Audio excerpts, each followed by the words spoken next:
Episode 2 of 0 Day begins with George getting ready to fly to his new HQ in Manhattan. He recreates the night of the call with Natan. However, all he can remember is that he was the one to write the Who Killed Bambi lyrics. Elsewhere, a hacker destroys all his hard drives and heads to a Bronx hideout. He finds a Russian official waiting for him after killing the rest of the hackers. He runs as the Russian guy tries to kill him too.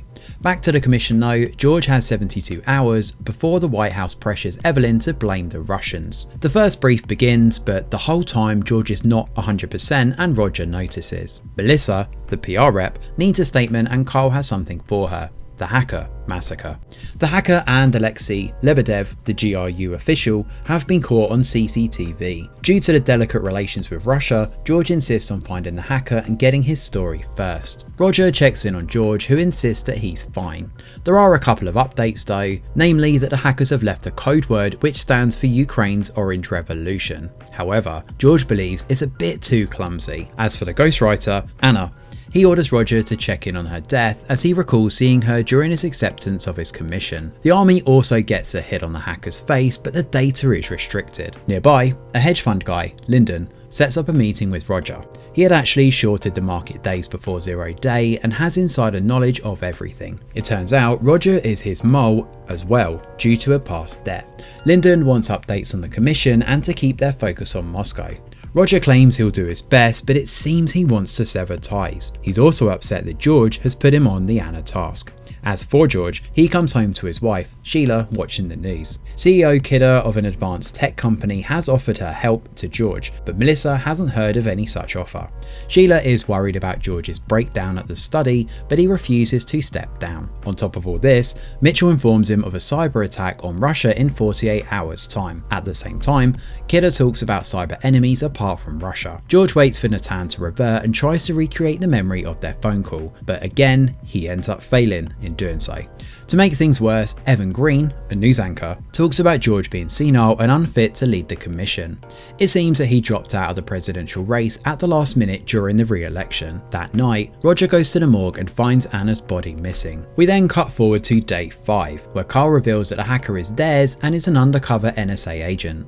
Roger updates George about Anna as well, and he wonders if he indeed saw her at the press conference a day after she supposedly died. Back home, Sheila begs Valerie, their former chief of staff, to join the commission. Valerie is not interested though, but Sheila trusts her to protect George, who is among the wolves. As fate would have it, it turns out she's actually right, as Drea has set up an oversight committee led by Congresswoman Alex. She claims she will keep the commission in check, and the internet goes wild, questioning George's credibility. Desperate, the commission sends Roger to speak to her. While George is upset about Sheila's hiring decision, Roger visits Alex.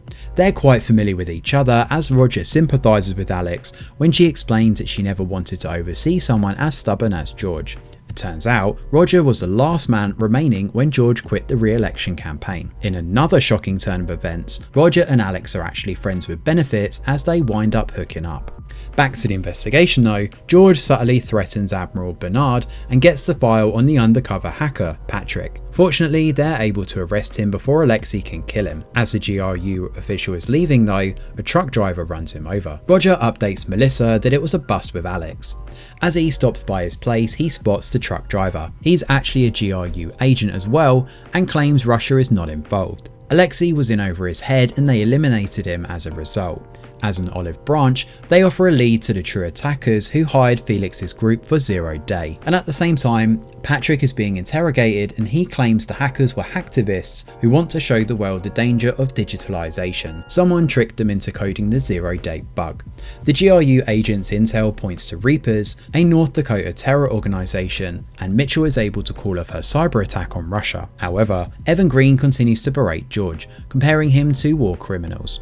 He quotes something that he'd done on the night Natana called, and George realizes he was watching Green's program at that moment. Because of this, he's finally able to recreate the night and remembers Natan talking about Proteus being a weapon. He holds a press conference to update the nation about Reaper and this Proteus. Mitchell is not happy though, as Russia would have unified them while inter-conflict will create problems. As the episode comes to an end, Jeremy from the CIA claims George is shady. Reapers is a real terrorist organisation, but Proteus is actually a government program. Mitchell is surprised and he pulls out a top secret file, leaving things on a tenuous knife edge. So Zero Day takes inspiration from real world politics to weave in high stakes for all the characters involved. George's ideology is a little too utopic initially, but after his blunder with Proteus, it knocks him down a couple of pegs as well. While the White House and the Commission scramble to verify the GRU agent's intel, George just kind of name drops Proteus without any research. However, so far the other characters haven't really had much to do. Despite having such a starry cast, De Niro's George is the only active character who is affecting and being affected by the narrative. Clemens' Roger has a mysterious background, but the Netflix show needs to start spending more time on the rest of the characters to tie up all the different conflicts. However, this has certainly been an intriguing watch so far. Thanks for watching, and do let us know your thoughts in the comments below. Smash a like or subscribe to the channel, your support is very much appreciated. I'm Greg Wheeler, and from all of us over here at The Review Geek, we'll see you on the next video.